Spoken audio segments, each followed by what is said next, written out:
Most kids grow up dreaming of the stars, wanting to be an astronaut. When Charlie Duke was at Lancaster High School in 1950, he just dreamed of following in his father's footsteps to be a military officer.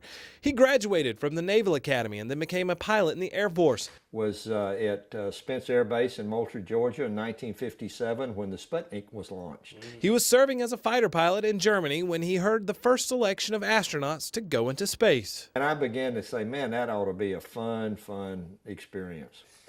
But I wasn't qualified. I thought space program had passed me by. Duke ended up at MIT, where his work on Apollo guidance and navigation systems earned him a ticket onto the Apollo program. In the 9 Apollo missions to go to the moon, he worked on 5 of them. Well, Neil Armstrong came to me and said, how about doing the same thing you did on 10 for us? And so I helped develop those procedures. Most everyone knows these famous words.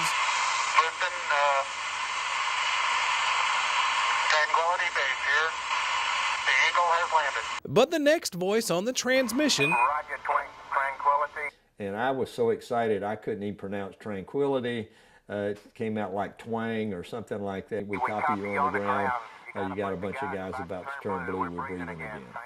And literally, that wasn't made up. We were holding our breath that last 30 seconds. He was the backup lunar module pilot for Apollo 13 and 17, but on Apollo 16 was his mission to the moon. Jan Duke, Charlie's sister-in-law, traveled to Cape Canaveral to watch the blast-off. Oh, goodness. I think half of Lancaster went down to the Cape for that. Everybody was so excited. There were signs all over town. Charlie Duke went to Lancaster High School up through the 10th grade before transferring to Admiral Farragut Academy in Florida. Charlie's identical twin brother, Bill, was a well-known doctor in Lancaster for many years before his death last year.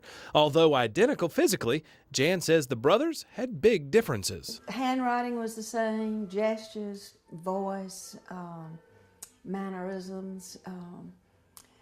But my husband did not like to fly, and he didn't fly unless he had to, and my brother-in-law didn't like the sight of blood. Of course, my husband was a doctor. During the days leading up to the Apollo launch, Jan says there seemed to be no fear in her brother-in-law's mind about traveling nearly 239,000 miles from home. So he was behind glass at the Space Center, but we could all go and visit with him the night before the space shot. So he was excited and enthusiastic, and there was absolutely no fear. There was total confidence in the program. April 16th was the day of the launch. The engine's now building up to 7.7 million pounds of thrust. It's like being at the tip of a 360-foot-long fishing pole that was very limber.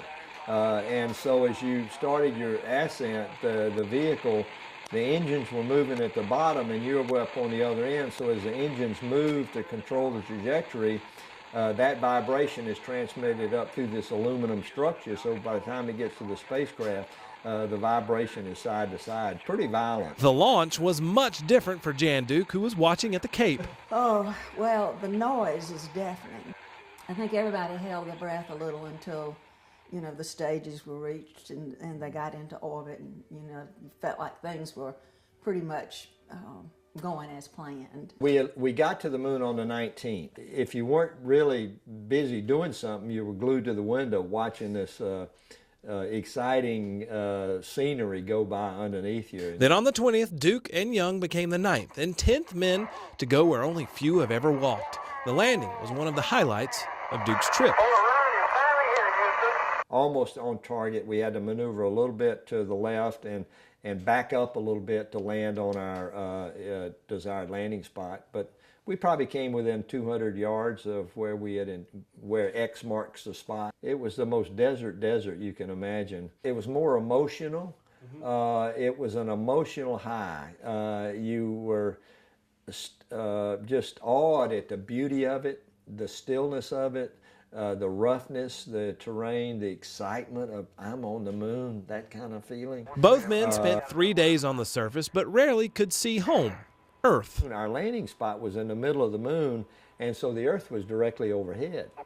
And so as you looked up in an Apollo helmet, which was a big fishbowl, you couldn't see it. Trained as a pilot and as an astronaut, Duke also had to be trained as a geologist. Look at the size of that rock. We had equivalent of a master's degree in geology. Young and Duke drove the lunar rover and collected many rock samples, and after 71 hours, 2 minutes, and 13 seconds on the lunar surface, We pleaded with Mission Control, 2 more hours, just give us 2 more hours. We got so much to do. What a ride, what a ride. Duke, Young, and Mattingly began their long journey back to Earth. I don't know that we were so overawed at the time, but when you realize really what happened and what a part he had to play, it's just kind of overwhelming now, more so than it was then. 40 years later, Duke often thinks about the future of the space program and going back to the moon.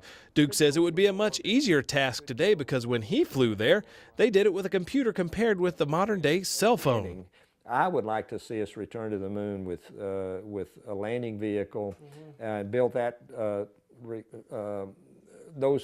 understanding how to live out there a long time, and then eventually see us go to Mars. In 2010, NASA canceled its plans to go back to the moon for now. It was just a decision to cancel it, which we were very disappointed in.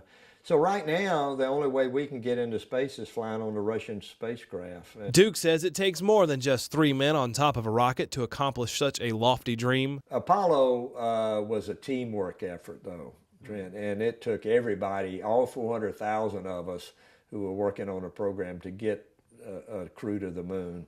We just happened to be riding the rocket and got to publicity, but it was everybody underneath pushing us that made it possible. So Duke spends most of his post-Apollo days going around the world giving motivational speeches with his wife. this is my bride, 49 years in June. He's also on the board of several companies and also serves in the Christian ministry, sharing his faith all over the world. And now I look back, of course, and I see, the heavens declare the glory of God, and you can see in the Bible it says when God made the earth, he suspended it upon nothing, and that's exactly what it looks like from the moon. There's the earth just hung in the blackness of space. So it's been a very fulfilling life and a very busy life. I would flunk retirement, so I'm 76, but I'm still going strong.